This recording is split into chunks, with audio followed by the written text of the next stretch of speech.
Hello बच्चों, पढ़ने के लिए तैयार। हम लोग अभी तक सेल पढ़ रहे थे, मगर आज जो मैं आपको पढ़ाने जा रही हूँ वो टॉपिक्स हैं जो आपकी नई एनसीईआरटी क्लास 9 की बुक एक्सप्लोरेशंस में एक्स्ट्रा दिया है। मैंने देखा कि बहुत सारे सेल ऑर्गेनेल्स तो बिल्कुल वैसे ही हैं जैसे मैंने पढ़ाए हैं, मगर कुछ चीजें उसमें कुछ पन्नों पर एक्स्ट्रा हैं। तो आज हम पेज वाइज ये लेसन 2 सेल पढ़ेंगे। तो पहले पेज पर जो टॉपिक अलग सा मेंशन्ड है वो है कि लाइफ पृथ्वी पर जब आई, जब जीवन पृथ्वी पर आया तो वो कहां सबसे पहले आया? तो पानी में आया था, मगर समुद्र के पानी में नहीं, ओशन वाटर में नहीं, छोटे पॉन्ड्स या सबसे ज्यादा जो साइंटिस्ट मानते हैं वो हॉट वाटर स्प्रिंग्स हैं, गर्म पानी की जो झरने हैं। बहुत सारी जगहों पर ये झरने हैं, हमारे भारत में भी बहुत सारी जगहों पर झरने हैं। उनमें से एक झरना है पूगा वैली इन लद्दाख। तो इस वैली का जो एनवायरमेंट है वो लगभग वैसा ही है जैसा 3.5 बिलियन ईयर्स अगो धरती पर रहा होगा, जब पहला जीव धरती पर पैदा हुआ होगा। और साइंटिस्ट ने देखा कि यहाँ जो जीव रहते हैं उनके बाहर एक कवर होता है, कैल्शियम कार्बोनेट का कवर। कैल्शियम कार्बोनेट जैसे आज भी शंख और सीप जो होते हैं ना, उनके बाहर जो खोल होता है, जो कवर होता है, वो इसी कैल्शियम कार्बोनेट का होता है।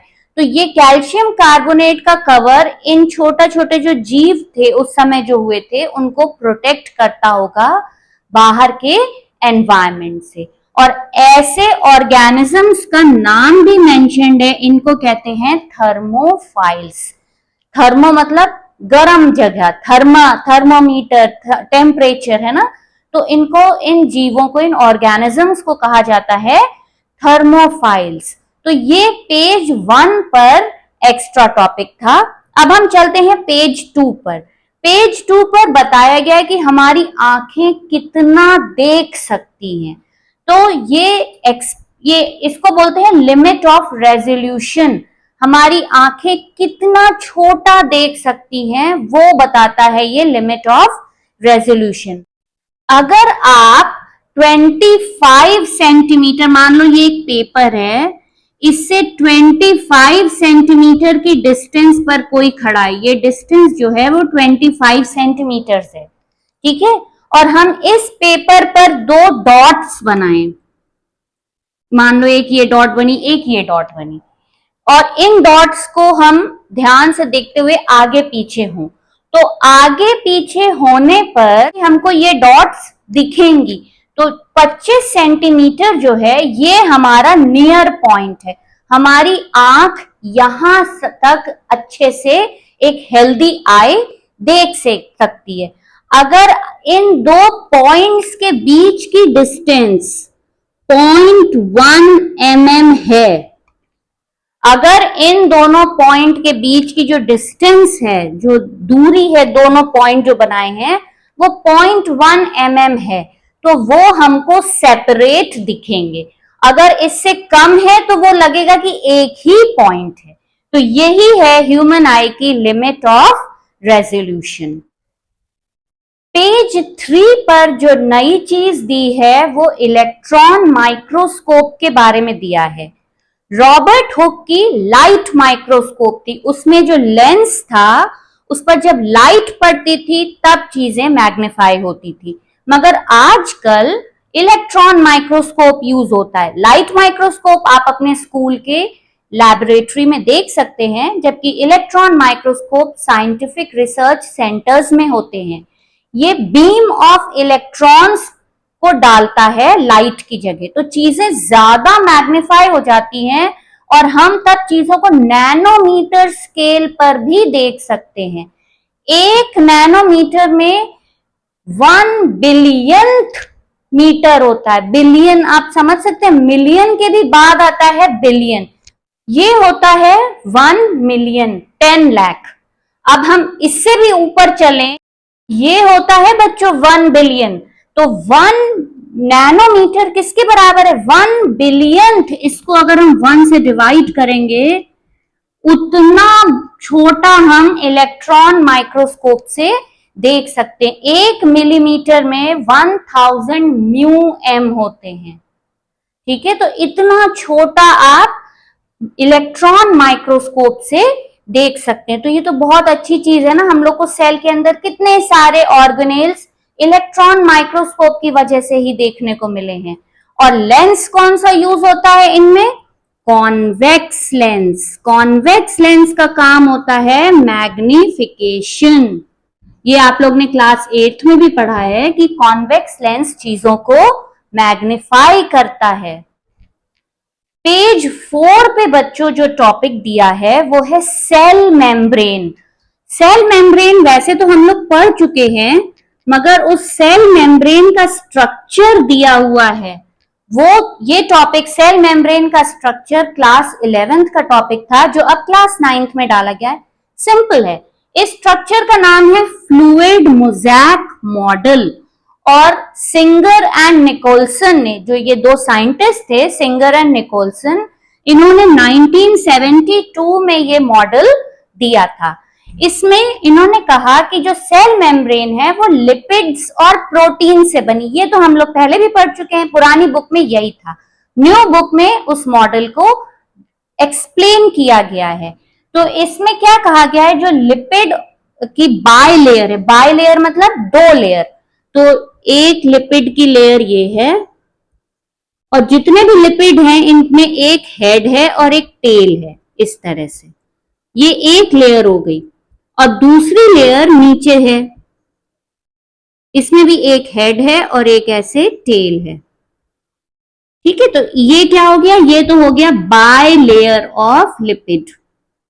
अब इस बाय लेयर में बीच बीच में प्रोटीन्स एम्बेडेड हैं, तो हम इससे प्रोटीन बना देते हैं। एक ये बड़े बड़े मॉलिक्यूल हैं ये प्रोटीन के। ठीक है, और इधर फिर से यही लिपिड की लेयर आ जाएगी, तो 1 2 बना देते हैं ऐसे। ये हो गया हेड और ये हो गया इसकी टेल। तो अब ये जो लिपिड की लेयर है, ये तो 2 लेयर्स हैं, बाय लेयर, और इनके बीच में ये क्या है? प्रोटीन का मॉलिक्यूल है। तो इन्होंने कहा, सिंगर निकोलसन ने, कि protein molecules are sandwiched, sandwich की तरह है ना, दब गया जैसे सैंडविच में आलू होता है, तो sandwiched between a bi lipid layer. और ये लिपिड लेयर भी कैसी है? इसमें एक हेड है और एक टेल है। इस हेड को पानी पसंद है, तो ये है हाइड्रोफिलिक। हाइड्रो मतलब पानी, फिलिक मतलब लाइक। तो hydrophilic head and hydrophobic, phobia होता है ना, हाइड्रोफोबिक पानी का डर, हाइड्रोफोबिक टेल। तो इन्होंने बताया कि ये जो लिपिड लेयर है इसमें एक हेड है जो हाइड्रोफिलिक है, इसको पानी पसंद है, तभी तो पानी आएगा ना स्किन के अंदर या सेल के अंदर। और एक टेल है जो कि हाइड्रोफोबिक है, और बीच में प्रोटीन है, सैंडविच की तरह। अब क्योंकि ये जो लिपिड लेयर है ये आराम से मुड़ जाती है, बेंड होती है, टर्न हो जाती है, तो इसलिए ये लिपिड जो है ये तो हो गया फ्लूइड, फ्लूइड की तरह का है ये। क्योंकि ये लिपिड जो है ये साइडवेज मूव करता है, बेंड करता है, टर्न करता है, जैसे फ्लूइड बहता है ना, तो लिपिड की वजह से इसका नाम हो गया फ्लूइड। और ये जो प्रोटीन मॉलिक्यूल है ये बीच बीच में अरेंज्ड है, और ये गेट कीपर की तरह काम करते हैं। तो ये प्रोटीन को हम यहाँ लिख देते हैं गेट कीपर। ये सारी चीजों को अलाउ नहीं करते, तभी तो सेल मेम्ब्रेन सेलेक्टिवली परमिएबल है। तो ये प्रोटीन बीच बीच में गेट कीपर की तरह काम करते हैं, और कहीं कहीं अरेंज है, जैसे फर्श पे मोज़ैक बिछी होती है ना कहीं कहीं दाने दाने, तो वैसे ही ये प्रोटीन कहीं कहीं बीच में एम्बेडेड हैं। तो इसलिए प्रोटीन की वजह से नाम हो गया मोज़ैक, और इसलिए इस मॉडल का नाम क्या हो गया? Fluid mosaic model. ये किसने दिया था? Singer and Nicolson in 1972। Next page पे बच्चों सेल वॉल के बारे में बताया गया है। अब ये सेल वॉल सेल्यूलोज से बनी है, ये अभी भी मेंशन्ड है, हम लोग पहले पढ़ भी चुके हैं। और सेल वॉल सिर्फ प्लांट सेल में होती है। सेल्यूलोज एक प्रकार का स्टार्च है, बहुत सारे ग्लूकोज मॉलिक्यूल्स लिंक हो करके सेल्यूलोज बनाते हैं। और इसमें इस बार रफेज का मेंशन है। ये सेल्यूलोज हमारी डाइट में रफेज का काम करता है। ये जब हम लोग बैलेंस डाइट पढ़ते हैं तो रफेज पढ़ते हैं ना, कि सैलेड खाने से रफेज मिलता है, अनकुक्ड वेजिटेबल फ्रूट्स, कच्चा सलाद, कच्ची सब्जियां, कच्चे फल खाने से रफेज मिलता है। तो वो क्यों मिलता है? क्योंकि सेल्यूलोज हम खाते हैं और हमारी बॉडी में सेल्यूलोज डाइजेस्ट नहीं होता है, तो रफेज कॉन्स्टिपेशन को प्रिवेंट करता है। तो ये अभी भी वैसे ही दिया है। फिर नेक्स्ट दिया है यूकैरियोटिक और प्रोकैरियोटिक सेल्स में डिफरेंस। ये बिल्कुल वैसे ही दिया है जैसे मैंने आपको पढ़ाया है। You can check that video again. दूसरी चीज, जो नई चीज इसमें मेंशन्ड है, वो है यूकैरियोटिक सेल्स में साइटोस्केलेटन। ये साइटोस्केलेटन बहुत सारे माइक्रोट्यूब्यूल्स से बना है। माइक्रोट्यूब्यूल्स मतलब पतली पतली रॉड्स, छोटी छोटी ट्यूब्स कह लीजिए, पतली पतली ट्यूब से ये साइटोस्केलेटन बना है। ये पूरे सेल में होता है और ये साइटोस्केलेटन सेल को अंदर से सपोर्ट देता है, शेप देता है और ट्रांसपोर्ट में भी, चीजों की ट्रांसपोर्ट में भी हेल्प करता है।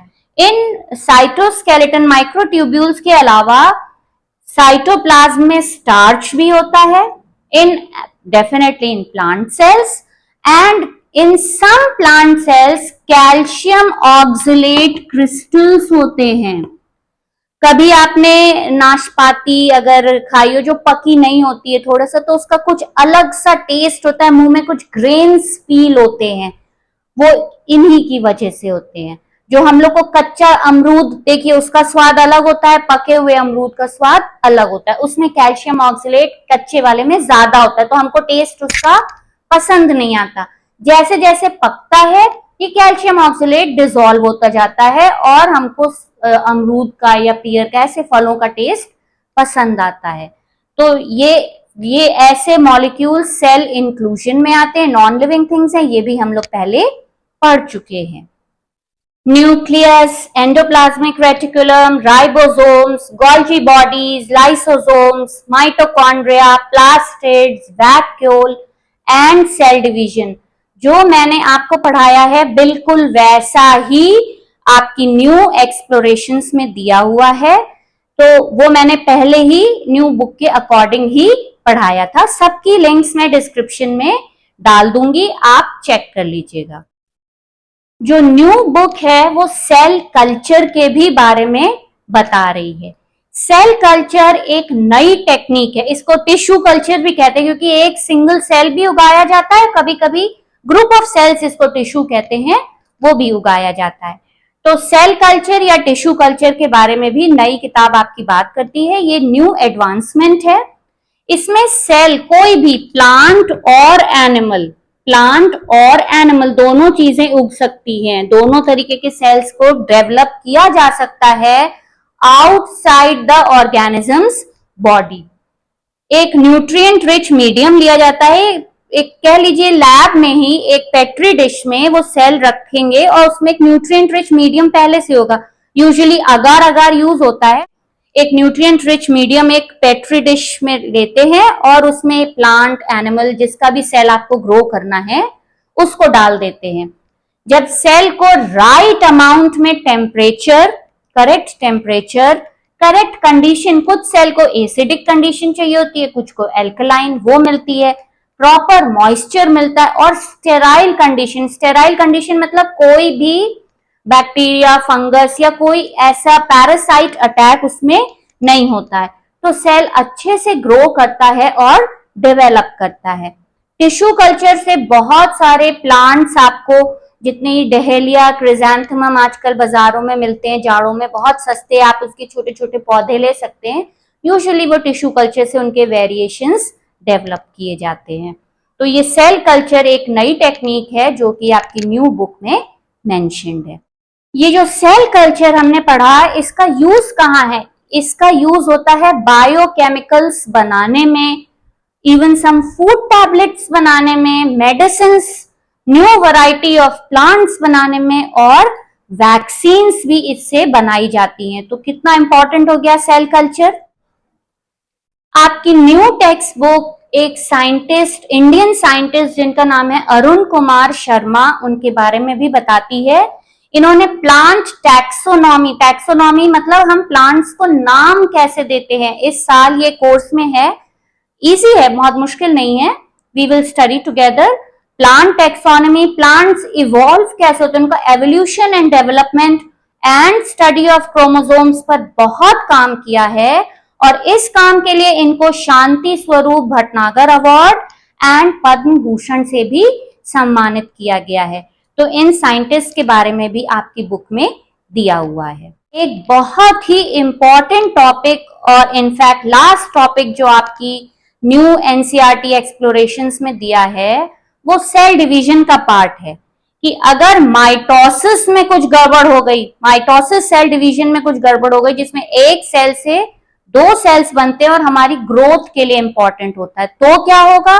और मियोसिस में गड़बड़ हो गई, मियोसिस मतलब जब गैमीट सेल्स बनते हैं, एग और स्पर्म बनते हैं, उसमें गड़बड़ हो गई तो क्या होगा। तो बहुत ही इंपॉर्टेंट टॉपिक ये ऐड किया गया है। अगर माइटोसिस में गड़बड़ होती है तो सेल डिवीजन अनकंट्रोल्ड हो जाता है। सेल डिवीजन एक लिमिट में होना चाहिए ना, हम लोग जाइंट्स तो नहीं बन जाएंगे, मतलब एक पर्टिकुलर हाइट तक ही हमें रीच करना है, एक पर्टिकुलर हाइट तक ग्रो करना है। लेकिन जब माइटोसिस गड़बड़ हो जाएगी तो ये सेल डिवीजन अनकंट्रोल्ड हो जाएगा और इसी का नाम एक फॉर्म कह लीजिए, forms can form cancer. Cancer भी क्या है, अनकंट्रोल्ड ग्रोथ ऑफ सेल्स ही तो है, इसमें ट्यूमर्स बन जाते हैं और क्रोमोसोम का नंबर भी कभी कभी एबनॉर्मल हो जाता है। अब अगर मियोसिस में गड़बड़ हो गई तो क्या हो गया, या तो क्रोमोसोम नंबर जो नया एग या स्पर्म बना उसमें गड़बड़ हो जाएगा तो हमको जेनेटिक डिसऑर्डर हो जाएगा, या फिर एक स्टेज तक जाइगोट को डिवाइड होना चाहिए उसके बाद ही एम्ब्रियो फॉर्म होगा ना, तो अर्ली प्रेगनेंसी डिसफॉर्म्ड एम्ब्रियो बन सकता है, फर्टिलिटी रिड्यूस हो सकती है, स्पर्म्स बने ही ना, एग्स बने ही ना। तो ये सब कब होगा, जब मियोसिस में गड़बड़ हो जाएगी। इसके अलावा एक और बहुत इंपॉर्टेंट चीज दी गई है, वो है सेल इनहिबिशन। हर सेल की अपनी लाइफ है, डेफिनेट लाइफ है। हर सेल, नया सेल बनेगा और फिर वो खत्म हो जाएगा। Every cell will live and die for a particular period of time, ठीक है। इन एनिमल्स जैसे ही सेल दूसरे सेल के कांटेक्ट में आता है उसको पता चल जाता है कि इतना ही बढ़ना है, इससे ज्यादा नहीं बढ़ना है। इसको कहते हैं सेल इनहिबिशन बाय कांटेक्ट। और ये किस में होता है, ये सिर्फ एनिमल्स में होता है। प्लांट्स में सेल ग्रोथ अलग होती है, वो जिंदगी भर बढ़ते हैं। एनिमल्स में ऐसा नहीं होता है, उसमें सेल इनहिबिशन मतलब सेल बढ़ना रुक जाएगा when it comes in contact with the neighbouring cell. बगल वाले सेल से कांटेक्ट में आया, उसको पता चल गया इतना ही बड़ा होना है, तो इसको बोलते हैं सेल इनहिबिशन। तो ये इंपॉर्टेंट टॉपिक्स थे। इसके अलावा बाकी सारी चीजें मैंने आपको न्यू टेक्स्ट बुक से ही पढ़ाई थी। होपफुली आप रिवाइज करेंगे। सारे लिंक्स मैं डिस्क्रिप्शन में डाल दूंगी। आपको होपफुली सारा समझ में आया हो। अगर नहीं आया है, आपको कोई क्वेश्चन है, आप कमेंट सेक्शन में लिख करके पूछ सकते हैं, मैं सारे कमेंट्स का जवाब दूंगी। मिलते हैं नेक्स्ट वीडियो में एक नए लेसन के साथ। Till then, good bye, take care and keep studying.